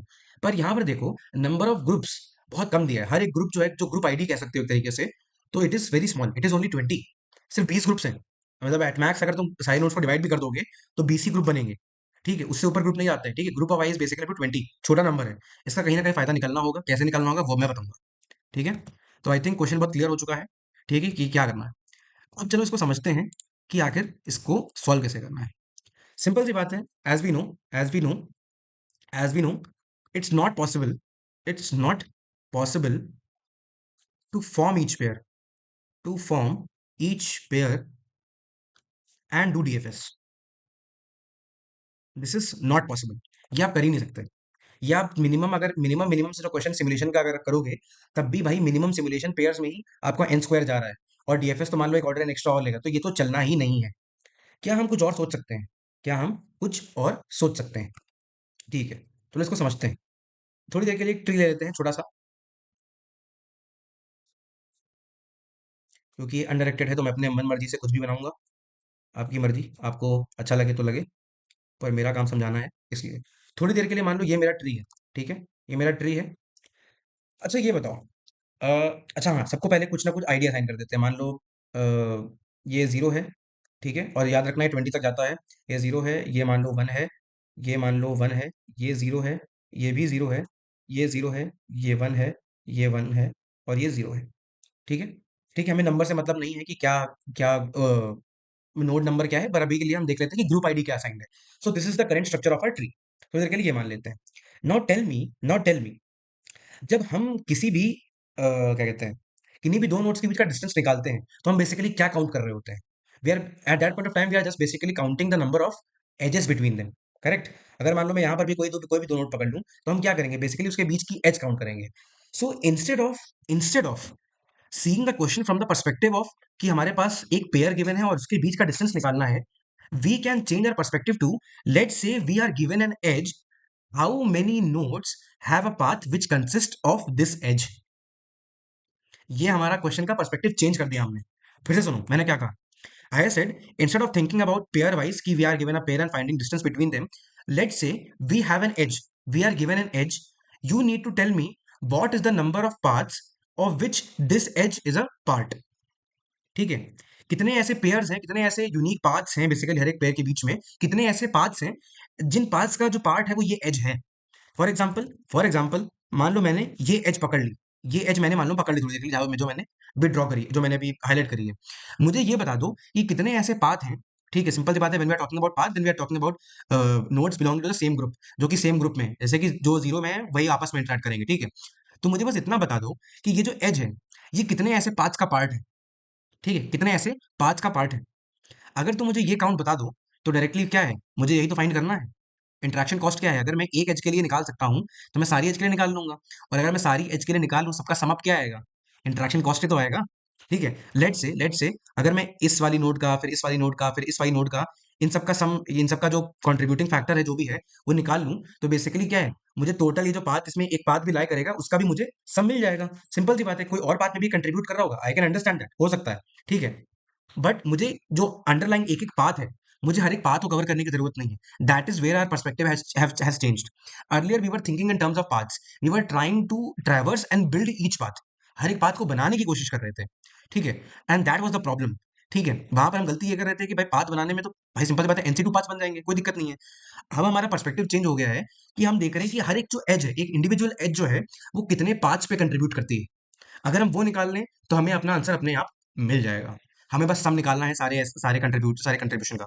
कैसे? अब वो समझते हैं। फॉर एग्जाम्पल, इसको मैं पहले हटा देता हूँ। बट अरे यार, let's only take this edge, let's only take this edge, ठीक है। एज वी नो, जो हमारा कोई भी पाथ होता है, ठीक है, इंटरेक्शन कॉस्ट होता है, वो किनके बीच में निकलता है? Between the nodes belonging to the same group, belonging to the same group. अच्छा ये बताओ, ये स्ट्रक्चर क्या है? This structure is a tree, right? This structure is a tree. एक ट्री में जब भी आप किसी एज को हटाते हो, जब भी आप किसी एज को हटाते हो, what does it break into? It breaks into two components, it breaks into two connected components. अगर कोई कनेक्टेड ट्री आपको दिया हुआ है, प्रॉपर ट्री एक पूरा भरा भरा सा दिया हुआ है, तो एक ट्री ऐसा होता है कि ट्री में अगर आप कोई भी एज हटाते हो, कोई भी एज हटाओगे, ठीक है, जैसे कि मैंने यहाँ पर ये एज हटा दी, तो this will directly break it into what? Break it into two distinct components, एक ऊपर का कंपोनेंट, एक इसके नीचे का कंपोनेंट, करेक्ट। अगर मैं इसको बनाऊं, अगर मैं इसको थोड़ी देर के लिए बनाने की कोशिश करूं, तो जहां पर मैंने जिस एज पे लगाया है, this will break into something like this,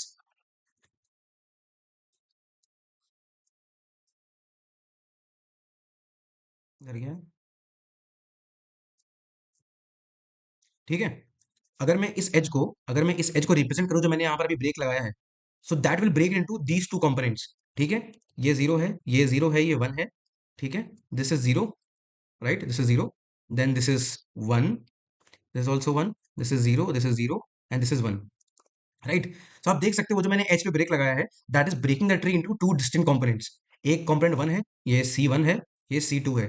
इन दोनों कंपोनेंट्स में ब्रेक हो गया। ठीक है। और जो एज हमारी है वो इसके बीच में लाई करती है, यही हमारी एज है, ये ई एज है हमारी। ठीक है। तो इस एज का जरा कॉन्ट्रीब्यूटिव फैक्टर निकालते हैं। वो कैसे निकालेंगे? अच्छा मुझे ये बताओ, इस वाले कंपोनेंट वन में जीरो के कितने नोड्स हैं? ठीक है। जीरो ग्रुप को बिलोंग करने वाले कितने नोड्स हैं? दो हैं। और एक एक ग्रुप को बिलोंग करने वाले कितने नोड्स हैं? सिर्फ एक है। ग्रेट। ऐसे सी टू के अकाउंट निकाल लेते हैं। सी टू में कितने ऐसे नोड्स हैं जिनका ग्रुप जीरो है? हमारे पास तीन ऐसे नोड है। ठीक है। हाँ। और ऐसे ही हमारे पास वन के कितने नोड्स हैं? यहाँ पर भी हमारे पास तीन ऐसे नोड्स है, करेक्ट। तो हमारा जो कंपोनेंट वन है उसमें जीरो ग्रुप को बिलोंग करने वाले दो नोड्स है, वन ग्रुप को बिलोंग करने वाला सिर्फ एक नोड है। ठीक है।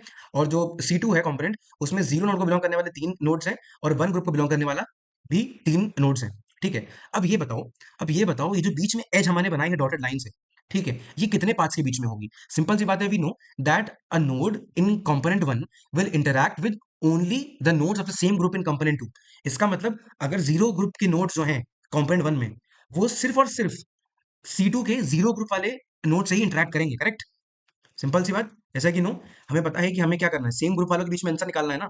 तो सिंपल सी बात है, ये जो सी वन कंपोनेंट के जीरो है, ये सी टू कंपोनेंट के जीरो वाले काउंट से ही आपस में इंटरैक्ट करेंगे ना, करेक्ट। अच्छा ये बताओ, अगर सी वन में दो नोड्स हैं, जो बेसिकली जीरो ग्रुप को बिलोंग करते हैं, और सी टू कंपोनेंट में तीन ऐसे नोड हैं जो जीरो ग्रुप को बिलोंग करते हैं, तो how many different paths are possible between component one and component two which contains the edge e? हमें पता है कि इसके अलावा तो कोई एज है ही नहीं। हमें पता है this is the only connecting edge. अगर ये एज अगर बीच में बनाओगे तभी ये दोनों कंपोनेंट आपस में कनेक्ट हो पाएंगे, नहीं तो ये अपने अलग अलग रहते हैं। इसका मतलब कंपोनेंट वन से लेके कंपोनेंट टू पे अगर तुम्हें कभी भी जाना है, तो उसके लिए ये वाला जो नोड है, ये नेसेसरी है, करेक्ट, ये वाला एज नेसेसरी है, जिसको मैंने भी हाईलाइट किया है ग्रीन से। That edge is necessary, it is compulsory for every node to go through this edge. ठीक है। जो कंपोनेंट वन की जितनी भी एजेस हैं, उनको अगर कंपोनेंट टू की किसी भी एज पे जाना है, तो इट इज कंपल्सरी कि वो इस हाईलाइटेड एज के थ्रू ही जाएंगी, करेक्ट। सिंपल सी बात है, because it is the only connecting edge, नहीं तो वो वैसे भी डिस्कनेक्टेड है, राइट। तो इसका मतलब for any node in component one, for it to reach any node in component two, it has to go through the highlighted edge, उसके थ्रू उसको जाना ही पड़ेगा। तो दैट इज वाई, अगर कंपोनेंट वन में ग्रुप जीरो का count two है, और कंपोनेंट टू में ग्रुप जीरो का काउंट थ्री है, तो कितने पेयर्स बनेंगे? How many pairs will be there? It will be what? It will B two into three. इसका मतलब क्या? छह बार कॉन्ट्रीब्यूशन आएगा इस एज का। ठीक है। Only for group zero, only for group zero. ऐसे ही हमारा ग्रुप वन भी तो बैठा है। जब ग्रुप वन बैठा है, तो पहले कंपोनेंट में क्या क्या काउंट है? वन है। दूसरे कंपोनेंट में तीन काउंट है, टोटल काउंट थ्री आ गया। ये हो गया वन ग्रुप का। अब इस एच का टोटल कंट्रीब्यूशन कितना आएगा? Six plus three, nine. इसका मतलब ये अकेला एच जो है, जो हमने अभी यहाँ पर हाईलाइट किया है, this edge alone contributes to nine pairs of parts, right. This edge alone contributes to nine pairs of parts. और आपको यही करना है, आपको पेयर्स जनरेट नहीं करने हैं, आप यहीं से पेयर्स फाइंड कर लोगे। What do? You basically pick up an edge, you check in how many possible paths does this edge contribute. और वो पॉसिबल पाथ्स कैसे निकलेंगे? Basically by forming the the count in, मान लो वो जो भी एज है, you break the tree into two components with respect to that edge, जिस भी एज का कंट्रीब्यूशन तुम निकालने वाले हो। You get the count of all group values in one component and the other component second component, and you just multiply the count in each component. ठीक है। इसमें जो भी ग्रुप वैल्यू दे रखी है, उसका count multiplied by the count of the same group in the second component. ऐसे करके सबका सम निकाल लोगे, तो आपको डायरेक्टली उस एज का कंट्रीब्यूशन मिल जाएगा ओवरऑल हर एक पेयर के लिए, right. And that is what we are going to do here. ठीक है। यहां पर अभी कितना इजी हो गया, कैसे? ये समझो, अब हम एज के रिस्पेक्ट में देख रहे हैं। अब हम पेयर्स बना ही नहीं रहे, पेयर्स हम डायरेक्टली काउंट कर ले रहे हैं। ठीक है। अगर ये समझ लो, if we are able to do this count, कि कितना कितने एलिमेंट हैं हर एक ग्रुप को बिलोंग करने वाले, अगर ये हम एफिशिएंटली कर लें, तो हमारे पास एजेस कितनी है? हमारे पास एजेस सिर्फ n माइनस वन है। इसका मतलब हम इस प्रॉब्लम को ऑर्डर n इंटू, हमारे पास ग्रुप कितने हैं? 20 हो सकते हैं एट मैक्स। ठीक है। सिंपल सी बात है, हमें हर एक ग्रुप के लिए सम भी तो करना है। ये जो अभी हमने किया, ठीक है, तो यहाँ पर दो ग्रुप थे जीरो और वन। कल को मान लो, क्योंकि हमारे पास एट मैक्स कितने 20 ग्रुप हो सकते हैं ना, 20 ग्रुप्स हमारे पास दिया हुआ था। That is why in worst case क्या, एजेस हमारे पास एन है, और ये इसको मैं 20 की जगह मैं के रख लेता हूँ, where K is actually less than equal to 20। So overall time complexity कितनी बन जाएगी इस अप्रोच की? ऑर्डर के इंटू एन। ठीक है, हर एक एज ट्रैवर्स करी, काउंट्स निकाले, मल्टीप्लाई कर लिए, वो हर एक काउंट निकालने के लिए बेसिकली आपको एक साइज का लूप चलाना पड़ेगा कि जितने भी ग्रुप्स हैं, टू फाइंड द कंट्रीब्यूशन हर एक पेयर के लिए, और उसको सम अप कर लोगे। In this way you would be able to solve. और एन 10 की पावर 5 था, के 20 था, तो 20 × 10 की पावर 5 कितना होता है?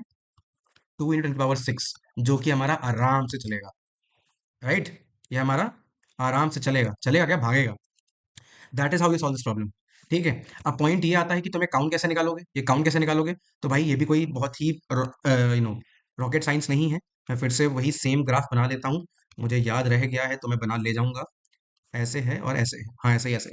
क्या करो, किसी भी एक नोड को रैंडमली अपना रूट चूज कर लो। ठीक है, मान लो मैंने इस नोड को रूट बना लिया। ठीक है, अब क्या करो, अपने लीव्स पे जाओ, डीएफएस चलाओ, एक पहला डीएफएस चलाओ to go to the root nodes. ठीक है, अब सिंपल सी बात है, वी नो कि हमारे पास जो नंबर ऑफ जो ग्रुप साइज है, जो ग्रुप साइज है वो छोटा है, वो ट्वेंटी है ना। The number of groups is 20। तो हम क्या कर सकते हैं, for each node N, for each node we can actually maintain a count array of size 20, जो कि हमें बेसिकली ये बताएगा कि उस सब ट्री तक अगर मैं इस सब ट्री को पकड़ूं, तो इस सब ट्री का पेरेंट कौन है, वो ये है। ठीक है, मैंने यहाँ पर इसको रूट माना था, तो रूट के रिस्पेक्ट में इस सब ट्री का पेरेंट ये वाला नोड बनता है। तो यहाँ पर जो हमारा काउंट एरे होगा, यहाँ पर जो काउंट हमारा 20 साइज का एरे बनेगा इस नोड के लिए, ठीक है, we can say it will be of like what, इसका कॉन्फ़िगरेशन होगा कुछ काउंट ऑफ n×20 का।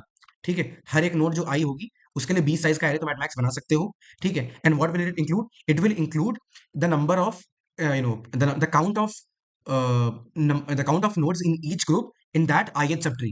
ठीक है, we are basically counting the number of nodes belonging to all different groups with that particular uh, node as the root. ठीक है, अगर हम ith node की बात कर रहे हैं, so we are basically talking about this CNT of I 20 denotes count of nodes in each group in subtree rooted at I. ये बताता है हमारा CNT I of 20। ठीक है, आपको कुछ नहीं करना है, बेसिकली सब ट्री में नोड्स का काउंट निकालते हो। ठीक है, नॉर्मली क्वेश्चन में आपने देखा होगा, you find the count of nodes in the sub tree, आपको वही करना है। ठीक है, बस फर्क इतना है कि इस बार वेरी एक सिंगल वैल्यू की जगह पर आप 20 अलग अलग ग्रुप्स के लिए इसे मेंटेन करोगे। So basically you form this kind of a 2D array। ठीक है, in this way what will happen, in this way you would be able to find the total contribution. ठीक है, जो टोटल कंट्रीब्यूशन है आपको मिल जाएगा, right? You would be able to get the count of total nodes. ठीक है, जब आपका ये डीएफएस कंप्लीट होगा, तो जब आप इस रूट पे आओगे, you would be having the total count of nodes in each group in the complete tree. हमारे पूरे ट्री में हर एक जो ग्रुप है, हर एक ग्रुप है बेसिकली। ठीक है, उसके कितने नोड्स हैं, ठीक है, हर ग्रुप में कितने नोड्स हैं वो हमारा ऑलरेडी जो होगा रूट नोड में आ जाएगा।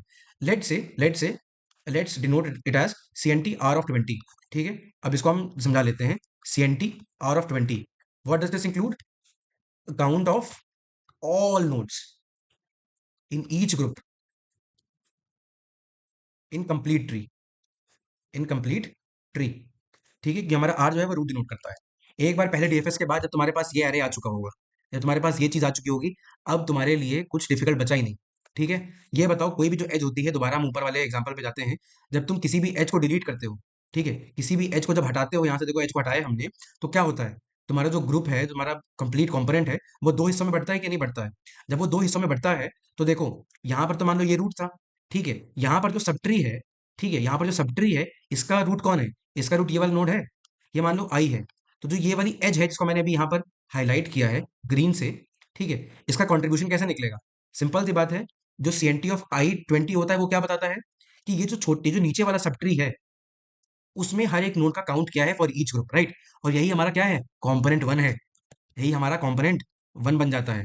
ठीक है, and if you subtract this CNT I of 20 from CNT R of 20, अगर तुम ये जो R of 20 क्या है, R of 20 बेसिकली पूरे ट्री के लिए है, पूरी ट्री के लिए आता है।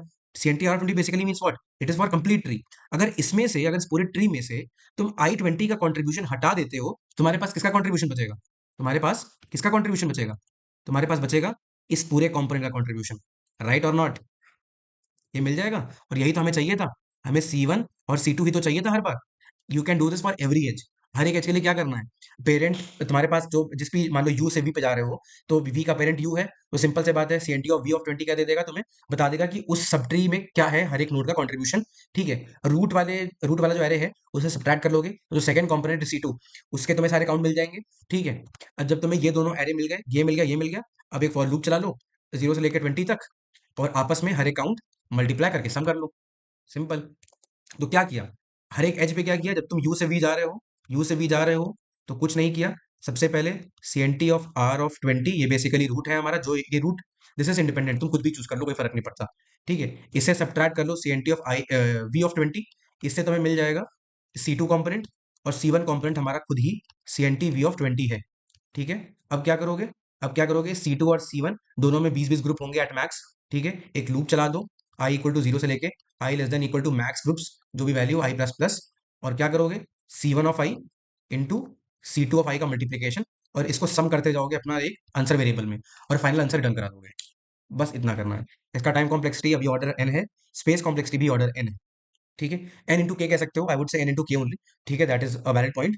सो k is basically the maximum number of groups, जो कि हमारे केस में 20 है। मैंने इसीलिए कहा था, जब भी कोई अगर ऐसे अजीब सा कुछ लगे ना, कि अजीब सा कुछ कंस्ट्रेंट दिया हुआ है, रिमेंबर वो बहुत बड़ा हिंट निकल जाएगा, उसको उसका हिंट पकड़ो, वो बहुत इंपॉर्टेंट होता है।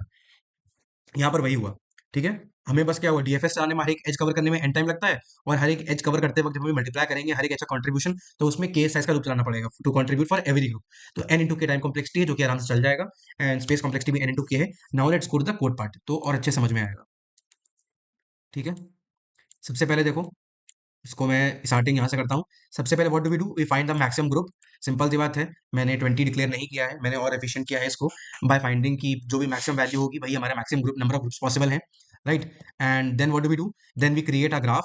ठीक है, और हमारा एक जो हमने अभी क्या बनाया था, जो सी एन टी आर बनाया था, जो सी एन टी आर बनाया था वो यही है। ठीक है, जो हमने एन ऑफ एन इंटू 20 के हिसाब से बनाया था वो यही है। ठीक है, after this we create the graph and we call the DFS. पहला डीएफएस कॉल करते हैं, पहला डीएफएस हमारा ऊपर है, तो पहला डीएफएस में क्या किया, हर एक निकाला कि पेरेंट के इक्वल नहीं है। And what do we do, sub tree का काउंट निकालते हैं, जो कि मैंने कहा था हमें करना है। Right, we have to get the contribution of each sub tree. ठीक है, तो हमें हमें इससे पता लग जाएगा कि हर एक सब ट्री जो है उसमें हर एक ग्रुप में कितने नोड्स हैं, हमें ये मालूम पड़ जाएगा। Right, after once once this is done, एक बार ये हो गया, after that we declare answer variable, जिसमें हमें अपना आंसर चाहिए, and we call DFS two. DFS two में क्या है, डीएफएस टू में भाई हमारा ग्राफ है, हमारा काउंट एरे है, और हमारा सॉरी, हमारा ग्राफ है, हमारा काउंट एरे है, और the maximum number of groups, और इनिशियल रूट हमारा जीरो है। In this case we have you can see यहाँ पर जीरो है। ठीक है, आप चाहें तो इसकी जगह कुछ और भी रख सकते हो, एन माइनस वन कुछ भी रख लो। मैं generally in most of the cases हमेशा मैं जीरो ही रखता हूँ, अनटिल अनलेस क्वेश्चन की नीड नहीं है वैसी। So by default I choose zero as a root. ठीक है, तो उसके बाद क्या किया, डीएफएस टू में क्या करना है, पहले डीएफएस कॉल कर दिया, अब सब ट्रीज के लिए। और फिर क्या करते हो, जब तुम्हारे पास ये आ जाता है, then what do you do, देखो, वी ऑफ आई, जो कि मैंने बताया था हमारा वी ऑफ आई क्या है, सी वन, हमारा पहला कंपोनेंट, उसका कंट्रीब्यूशन। ठीक है, this basically means what, this basically means कि the subtree which is rooted at node v, उसमें ith ग्रुप में कितने नोड्स हैं, इसका ये मतलब है। ठीक है, एंड सिमिलरली जो हमारा सी टू कॉम्पोनेंट है, उसका कंट्रीब्यूशन कैसे निकलेगा, जो हमारा रूट है, ठीक है, रूट हमारे केस में जीरो था, that is by c N t zero of i लिखा है, minus count of we of i. ठीक है, तो दिस बेसिकली इंडिकेट जो हमारा कंपोनेंट टू है, उसमें उसमें जो ith ग्रुप है, उसमें उसका कितना काउंट है, उसमें कितने नोड्स प्रेजेंट है। सो जो पहला मल्टीप्लीकेशन है, this part is component one, and this part is component two, और ऐसे करके आप हर एक ग्रुप के लिए सम अप कर लोगे, हर एक नोड का कंट्रीब्यूशन निकाल लोगे, and the final answer that you have, you will return answer. इतना प्यारा क्वेश्चन, इतना एलिगेंट क्वेश्चन, हार्ड है, सोचना आसान नहीं है। ठीक है, it is not very easy problem, but yeah you see that is why you just fall in love with such type of questions, कि क्या ही एलिगेंट सोल्यूशन है, क्या ही प्यारा तरीका था इसको करने का, और कितने आसानी से हो गया। ठीक है, हाँ, इसको सोचना उतना आसान नहीं था। ठीक है, I would say it is, if you are able to come up with this solution, hats off, बहुत ही अच्छा किया, it is a great performance, बहुत बढ़िया। ठीक है, बट अगर आप नहीं कर पाए कोई बात नहीं, इट्स नॉट लाइक कि भाई ये कर लिया तो सब कर लिया, कोई बात नहीं। इतना मतलब ये भी नहीं कि भाई कर ही लेते, ये टफ है, ये टफ है, this is difficult to think, difficult to approach. ठीक है, हिंट्स हैं, थोड़े बहुत सटल हिंट्स हैं, but every one would not pick up. ठीक है, बहुत हाई चांस है, बहुत हाई चांस है कि शायद मैं भी ना कर पाता। ठीक है, इतना कुछ वो नहीं है, but still. So yeah and time complexity space complexity हम डिस्कस कर चुके हैं, ऑर्डर एन इंटू के है दोनों के लिए. So with this we come to an end of the discussion video for this weekly contest 481. So overall it was a nice contest. I hope that you liked all the solutions, all the discussion जो हमने किया हर एक problem के लिए. I hope you understood what approach we followed, how we thought about each of these problems. हमारा जो individual building था, जो लॉजिक बिल्डिंग स्टेप था, हमने कैसे सोचा, that is very important. I think that should be very clear, वो आपको समझ में आया होगा. If you like it then do drop a like, do like the solution. Okay, to subscribe to the channel if you are new, if you are seeing this video for the first time or new to channel, do press the subscribe button and press the bell icon to never miss an update. That is very important. Share it with your friends, peers, office colleagues, जिसके साथ भी आप share कर सकते हो. Whosoever is passionate for solving problems or is preparing for lead interviews or is just genuinely in, you know, in general is you know, in habit of giving contests and wants to like video solutions, wants to see video solutions for problems, then yeah, share it with them, share it with as many people as you can do. And then yeah, then join our, you know, you can follow me on LinkedIn. That link will be in the description. You can also join or follow our it's code time official Insta page. That link is also in the description. You will find it below. Along with that, you can join our WhatsApp community as well as our Telegram community, so that, you know, in case the bell icon does not works and a video does not reaches you, you can also directly watch that video from our group, because as soon as it is uploaded, it is instantly within 2-3 minutes. It is also posted in the WhatsApp community as well as the Telegram community. So yeah, do join it. And yeah, do comment. That is another thing, कि that comment is very important. आप comment करते हो, it helps me boost my confidence. ठीक है, मुझे अच्छा लगता है तब I get the appreciation कि भाई हाँ, it was worth it. ठीक है, आपको समझ में आया, it really helped you. That is very important for me कि whatever I do, whatever I am making, that is helping you. ठीक है, it should help you in building your logical thinking abilities. वो मेरा main idea है. My main mindset is that only, to build that intuition within you, right? So do comment what you liked, what you did not like, what you want to see, what you do not want to see. Give your constructive criticism कि आपको क्या अच्छा करना है, क्या नहीं करना चाहिए, क्या आप देखना चाहते हो, you know, and what all solutions you like, या फिर आपको कोई अपनी खुद की अप्रोच डिस्कस करनी है. Anything, my comment section is open to anything that you want to you know, write. And yep, that is all from my side. This is Amit Shukla signing off. Bye bye guys. Grind करते रहो, गर्दा उड़ा दो.